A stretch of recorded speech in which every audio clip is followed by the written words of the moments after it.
Hi everybody, Jeff Wise back with you. When officials realized on the morning of March 8th, 2014 that MH370 had disappeared, they feared the worst. The plane had vanished from air traffic control radar over the South China Sea. It had not arrived at its destination airport, hadn't arrived anywhere else. And historically, when that sort of thing happens, it's because the plane has crashed, usually not very far from its last transmission.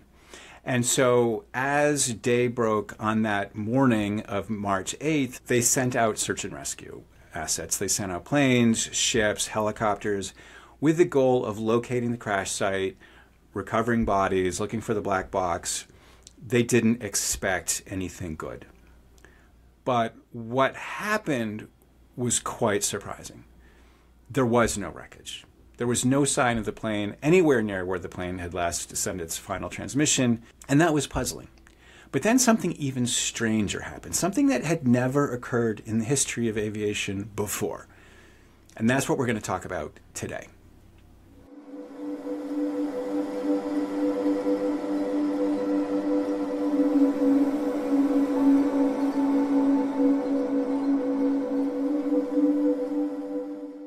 Hi, I'm Jeff Wise, and welcome to Episode 3 of Deep Dive MH370, The Second Vanishing. This is a remake of an episode that I made originally with Andy Tarnoff and published in October of 2023.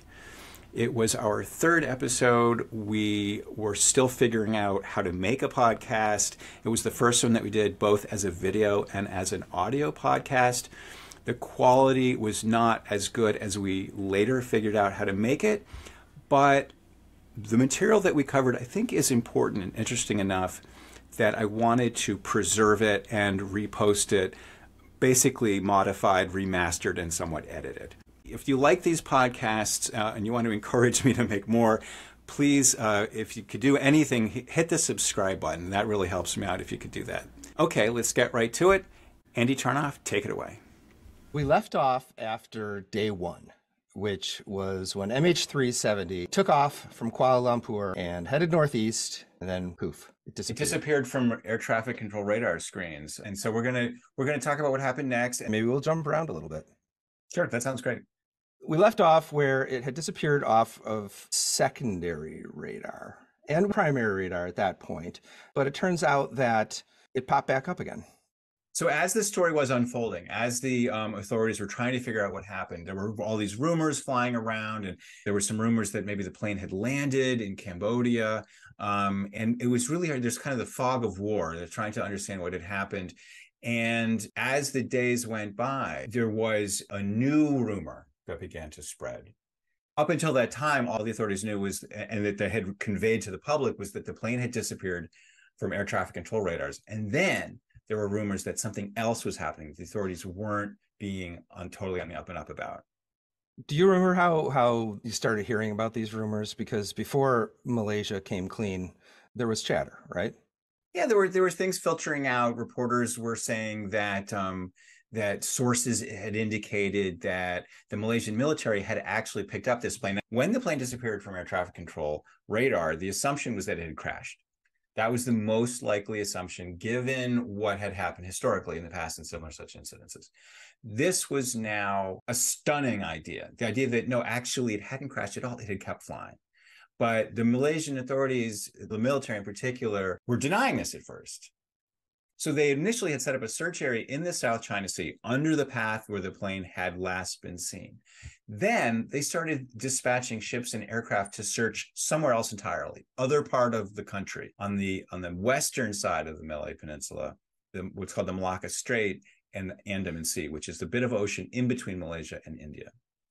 Yeah, so eventually Malaysia came clean and said, well, actually, our military radar had tracked a plane or something. It could have been birds. They didn't say what it was. Using the radar that is the old-fashioned ping, not one with transponders, of this plane or thing that looked like a plane now heading west. And people were astounded. Right. So this is the primary radar. This is something that doesn't require any electrical transmissions from the plane. Everything, it seems, on the plane had been turned off. So the plane was flying kind of in stealth mode, you might say, although it's not a stealthy Yeah. aircraft, don't get me wrong.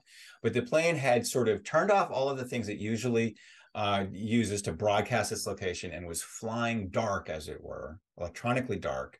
But it was still visible to these primary radars, which are shining electromagnetic radiation into the atmosphere, into space, and watching it to be reflected back. So it's as if these radar systems were shining a flashlight, and they saw this plane come from the direction where MH370 had last been spotted, flew back over the Malaysian Peninsula, actually flew over a Malaysian Air Force base, flew to this island off the west coast of the Malayan Peninsula called Penang, and then had turned and flown straight up this body of water that lies in between Indonesia and Thailand. Yeah. So first of all, this shiny object is flying at like 29,000 feet or something like that, Right. which is not that different than what it would have been flying when it disappeared. I think it was maybe at 35,000 feet, but it's definitely like an appropriate cruising altitude for a 777. Yeah. Probably not birds, I No, wouldn't it's think. definitely not birds. The obvious question is, okay, how come you didn't tell us this right away? That was really the burning question. And the Yeah, families, remember, the families are still left wondering, well, what happened? Where are my loved ones? And when everyone realized that the Malaysian military had not been forthcoming, had denied at one point that they had found that they had seen a plane flying, from the last known position of MH370, they were infuriated. They're like, you're not being honest with us. We want to know everything, and you're not telling it to us. Journalists, of which I was one covering at the time, were also pretty frustrated. We like for to know sure. what's going on. This was a very important case. There's 239 lives on board this plane. Please be open with us. Now, the excuse that was given at the time was, well, we didn't know that it was MH370. Now, the kind of radar we talked about last week, secondary radar, the plane is actively transmitting information. It's transmitting its altitude, and it's transmitting a code that tells you definitively that this is this plane. When it's just primary radar, all you're seeing is a blip. You don't know, it's not telling you anything. And they have a way to roughly tell how high it's flying, but it's very crude. And so if you look at just the raw data that was released to the public, it looks like this plane is changing altitudes at an almost impossible rate. And the reason for that is that it is impossible. It was just what you're seeing is noise in the data. Speed was changing in random ways too. It doesn't, if you take that data completely at face value, it doesn't make any sense. If you're a guy looking Right. at radar guy in the Malaysian Air Force, you could legitimately be confused. I mean, this is not the most first world Air Force. It's in the middle of the night, but nonetheless, it's still flying over their base. They didn't Right. scramble. They didn't scramble any jets. They didn't tell anyone. They Yeah. like This if this was raises the all United kinds of questions. if this was the United States, I mean, they'd scramble, F-15s, F-16s all over the place. That is the common assumption that I think bears second checking, because in fact it's expensive and labor intensive to have like jets sitting on the ground with their engines spooled up ready to go at a moment's notice. That's something that would happen in a height of extreme tension, right? So maybe the border between India and Pakistan, there might be that kind Right. of level of tension where people are maliciously ingressing other people's airspace. In this case, it's like, look, Malaysia has never been at war with another country ever in its history. Yeah. And it has a small air force. And so they certainly weren't on high alert. They certainly weren't expecting anybody to attack them. We don't even know if this radar station was even being manned. They might have just left it on auto, and like your security cam, when you go to bed, your security cam is recording anybody that comes to your doorstep, and then you check it in the morning. So They that's might have just so just checked it in the morning. significant.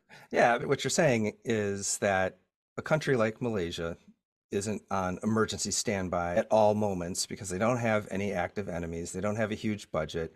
We don't know their capabilities. Maybe somebody does, and maybe that's part of the story. But this may have been a pretty typical response to a giant plane flying across, this giant area for hours. Yeah. It's easy to Monday morning quarterback it, but maybe it's not that weird after all. No, this is a dynamic that we see again and again in the story, where people have kind of a common sense understanding of how things work in the world. And that isn't necessarily true. Like, it isn't necessarily true that people are manning the radar station all night. For instance, as the plane went up the Malacca Strait, it was also within range of Indonesian radar and Thai radar. And neither of those countries said that they saw anything. Now, did they not see anything because, they just, it wasn't turned on, nobody was paying attention, maybe it was broken. We just don't know. We don't know, but I think the fact that neither Indonesia nor Thailand even saw it, I think gives us a data point. It tells us that countries don't always maintain their radar coverage. They don't always see everything that's there, even if it's a big old thing like a 777. And that, if that seems incredible to people, I would point out that in the course of 9/11, as planes were flying around, traffic controllers lost contact with one of the planes, the one that actually wound up crashing in Pennsylvania. The fact that the Malaysia Air Force didn't scramble, didn't tell anyone, maybe didn't even know, it may not be that surprising for a country like this. They weren't expecting any kind of attack. They might not have even had their radar station manned. And so they certainly didn't respond. They didn't launch any fighter jets to explore what was happening. Why was this unidentified plane crossing over one of their Air Force bases? But what was, I think, a little bit more surprising is the fact that they lied about it. They didn't exactly cover it up, but they launched this other search area while they were still conducting a search in the first area. Well, they had seen the plane cross over their Air Force base and fly up to Malacca Strait. Why were they still searching in the South China Sea? It sucks because they wasted a lot of valuable time, wasted a lot of people's energy. They wasted U.S. ships that were searching, Australian ships, Chinese ships. Countries started to give up, right? Yeah. And so maybe the excuse is, well, we weren't 100% sure that it was MH370 because it didn't have an identifier tag on it. Well, okay, but who else could it possibly have been? What's important to know is that the plane, as seen on radar, the plane flew up the Malacca Straits. It sort of reached the end of radar coverage area because you can only see so far. You're sending radiation out into space, and then if the plane is too far away, the reflected signal is too weak to be detected by your antenna, so you just can't see it anymore. And I don't think it's that surprising that radars have a limited range, and it's on the order of like 100 or 200 miles. And so the plane flew to the edge of that coverage, and then it disappeared. It was out of radar coverage range. No one else had radar coverage in that area, and the plane has now vanished for a second time. It first vanished from secondary radar, as we discussed last week, and then now it has 40 minutes later disappeared again, this time from primary radar. And so this is a case, this is right then at that point already the craziest interaction that's ever happened. So I got to ask you this. I mean, as a fellow journalist, at this point, you've already been on CNN. What were you saying to these reporters when you kept finding this stuff out one after another? I mean, my suspicions, I'm already like, this is not normal. Something is up. My sort of spidey senses were tingling. I had spent a lot of time in Air France 447, where a plane had disappeared after leaving the air traffic control area. The fact that this happened so soon after, and then it turned this crazy maneuver. So what I saw is whoever took this plane knew how to fly a plane, right? They knew that, and not everybody knows how to fly a plane. It's just, you're already like reducing your list of culprits a lot by just that fact. They knew how air traffic control works. And when they turned back, as seen on this radar, they didn't descend. They weren't sort of spiraling downward. They weren't heading for the nearest airport. They were actually probably climbing, although we're not 100% sure, but they were definitely accelerating. They were flying really fast, and they were going like a bat out of hell. They were also flying along the Malay-Thai border, which might be significant. If you're trying to avoid anyone noticing you, you might kind of stick to the border so that no one would think that you were in their airspace. So right away, I'm like, right out of the gate, I'm like, I am suspicious. I think this plane was stolen. Stolen by who? Most likely the pilot, but not necessarily. And so I thought that this was a theft, most likely by the captain. I think that's what's happening here. Now, I later changed my view, but at the time, that was what I was already suspicious, that something was up. As I was reading old news accounts from March 14th, you had Interpol saying, we don't think this was terrorism. We have the CIA saying, maybe it was terrorism, but we don't have any reason to believe it. We have a story about some misconduct with the co-pilot who brought some women into the cockpit. There was thoughts that if they wanted to disappear off of radar, they could have flown really low and really fast, but that would have burned a bunch of fuel, which wouldn't jive with what we found on the radar later. It must have been so confusing for media to try to wrap its head around this, but then also for the authorities to wrap their heads around this, because and nothing the public, like this had ever happened. Think about the whole I called it the peanut gallery, but everyone had their 2 cents, social media, Reddit, and I thought it had to be some kind of hijacking. But the kind of story that was most appealing to the public were stories like the hero pilot, like maybe there was a fire on board and the pilot had turned back because he was trying to save everybody. Okay, we're going to go way over our time, but we do have to discuss a couple things, like Yes. a couple of the theories that people had and why they may or may not have been possible. One that always sticks out to me is that something happened on the plane, hypoxia, an emergency, and autopilot took over and turned it left. But it's very important for people to realize that autopilot can't make I don't know what that angle is, but something that's steep. Yeah. That's well, no, it was the turn. They didn't figure this out until much later, but they later determined that the turn that was made in that initial turn back after the plane went dark was so steep that it couldn't have been carried out by autopilot. It could only have been carried out like by manual input into the plane. So that's huge. Someone was alive in the cockpit. If that plane, which it did, which we all agree, or at least for the purpose of this podcast, we agree that plane turned left. It didn't gradually turn left. It turned really hard and aggressively. Yeah. So to my mind, this means it was an aggressive act and it was a sophisticated act, meaning that whoever did it at least knew how to fly a commercial plane. So there were all kinds of theories. And at this point, we had so little information. It was like let 1,000 flowers bloom because it was really hard to rule anything out. One of the more interesting ideas is that the plane had snuck under a regularly scheduled flight and was flying like in the sort of shadow of another plane that was flying to India or something. And this got a lot of traction actually. In those days, like almost any theory would get picked up by the newspapers and stuff. So it was a kind of chaotic time. There was lots of information that turned out later not to be true, like the rumor that the plane had landed in Cambodia. And so we just were completely flabbergasted. We knew that the authorities weren't being completely honest with us. And we didn't really know what was true and what wasn't. But we did know from the minute that it became clear that the Malaysians had detected this thing on their radar, this was already a very, very unusual case. And they shared their data eventually. So it's not just no. I mean, they shared the initial part of it.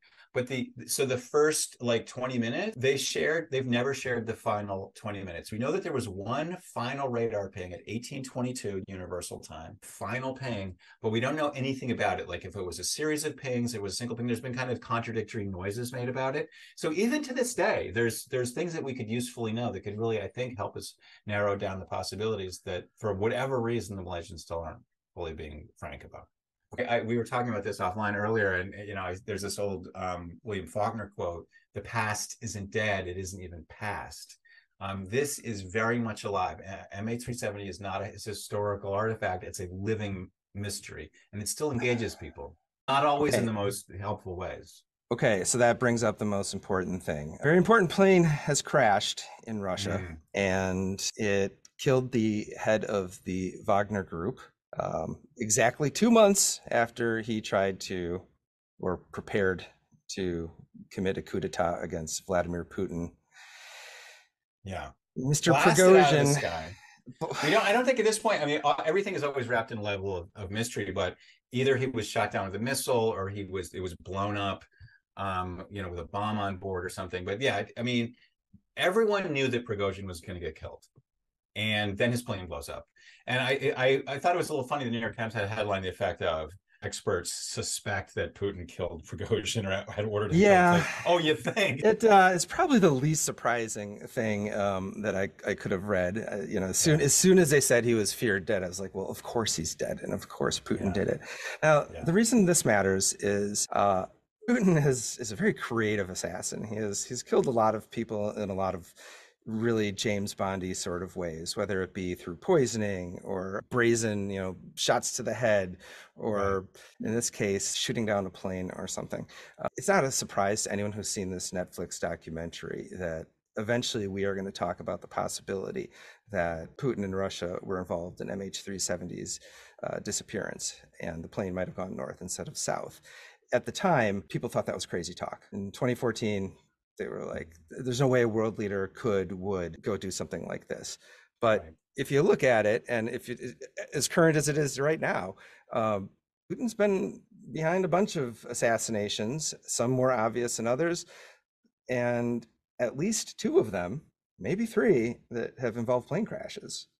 Clearly, Putin is a guy who will shoot down civilian planes. 4.5 months after MH370 vanished, one of its 16 or so sister ships, a Malaysian Airlines 777, was shot down over Ukraine. At the time, it was almost universally believed to be a mistake, that some untrained militiamen had fired off a missile that they didn't really know how to use. It was later found, thanks to an online group called Bellingcat, that this was in fact carried out by a regular Russian army unit under the command of the GRU, which is Russian military intelligence. So, check that one off. I mean, that's one that happened.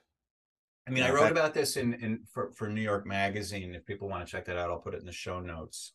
But yeah, this kind of reinforces the idea that Putin is a really bad guy who doesn't have a lot of respect for the sanctity of civil aviation, and he will kill innocent people. I mean, Prigozhin, I don't think is an innocent person, but no, the world's probably the world's probably a better place without Prigozhin running around. But nonetheless, I mean, this was a very high profile assassination if it happened the way we thought it did. And it did, right? One way or the other, Putin's behind this. But this kind of stuff, is not unlikely or uncommon for him. I was just going through some of the other unusual assassinations, like Pavel Antov in December 2022, fell out of a hotel window in India, outside of Russia. So not only is this guy, giving people Russian window cancer, he's doing it outside the borders of the Russian Federation, which is a big deal. Here's another one, Dan Rappaport. He was a guy who he publicly condemned the Russia-Ukraine war, and he was discovered dead outside of his apartment building in Washington, D.C. Like, this guy is doing assassinations on foreign soil. So why would it be so hard for us to believe that he had something to do with MH370? For me, it makes perfect sense.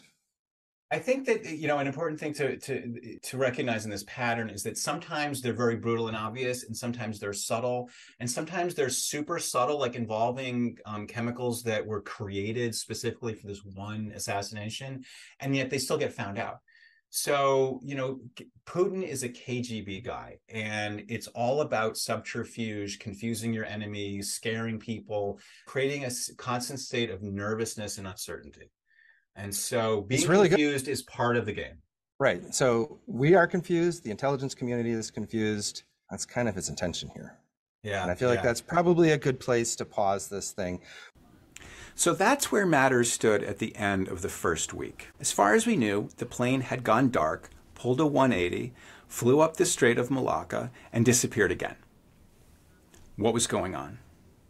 Why would a plane behave like this? Is there any chance that it could actually have landed somewhere and the 239 people aboard could still be alive? At this time, I was already going on CNN a lot, like multiple times a day, and people around the world were absolutely obsessed with the case. And I remember saying to some of the fellow guests on CNN as we waited in the green room to go on, I remember saying, like, can you believe it's been a whole week and we still don't know where this plane is? It seemed incredible. But then what happened next was even stranger, which we'll delve into in the next episode. Until then, thanks for joining me. If you like the podcast, please hit subscribe. If you want to know more, please visit our show page at findingmh370.com. For now, this is Jeff Wise saying, don't stop looking and don't stop asking hard questions. See you next time.